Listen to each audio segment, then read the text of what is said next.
അപ്പോൾ ഗൈസ് ഞങ്ങളിപ്പോൾ കുറേ നാളായി നമ്മുടെ അബ്ദുൽ കലാം മാർഗിൽ വന്നിട്ട്. അപ്പോൾ അതെ എന്നാലും അമ്പലത്തിൽ നിന്ന് പോകണ വഴിക്ക് അവിടെയും കൂടി കയറി പോകാമെന്ന് ഓർത്തതാണ്. ഇവിടെ കയറി പിന്നെ കലാം സാറിൻ്റെ അടുത്തിരുന്ന് വീഡിയോസൊക്കെ എടുത്ത് ഫ്രണ്ടിലോട്ട് വന്നപ്പോഴത്തേക്കും ഇതാ ഒരു സ്പീഡ് ബോട്ട് ഇങ്ങനെ ചീറി പാഞ്ഞു പോകട്ടെ. അതിൻ്റെ വീഡിയോസൊക്കെ എടുത്തപ്പോഴത്തേക്ക് ഉണ്ണി ഇതാ കായൽ ഭംഗിയൊക്കെ ആസ്വദിച്ചിരിക്കണം കേട്ടോ.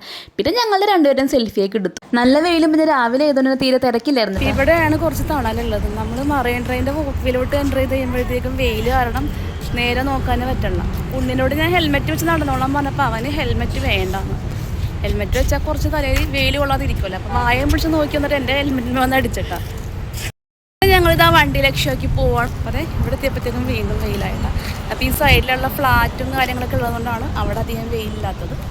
നമ്മൾ ഇങ്ങോട്ട് എൻ്റർ ചെയ്തപ്പോൾ വെയിൽ കൂടിയിട്ടാണ്. നമുക്കിനി വീട്ടിലേക്ക് പോവാല്ലേ. ടാറ്റാ. ഞങ്ങൾ വണ്ടിയുടെ അടുത്തെത്തി. ഉണ്ണിക്ക് ഞാൻ കർച്ചീഫ് കൊടുത്തിട്ട് വെയിലായതുകൊണ്ട്. അപ്പോൾ ഇത് നമ്മുടെ കൊച്ചിൻ കോർപ്പറേഷൻ്റെ പുതിയ ബിൽഡിംഗ് ആയിട്ടാണ്. അപ്പോൾ ഞങ്ങൾ വീട്ടിലേക്ക് പോകുന്നു. Tata, see U.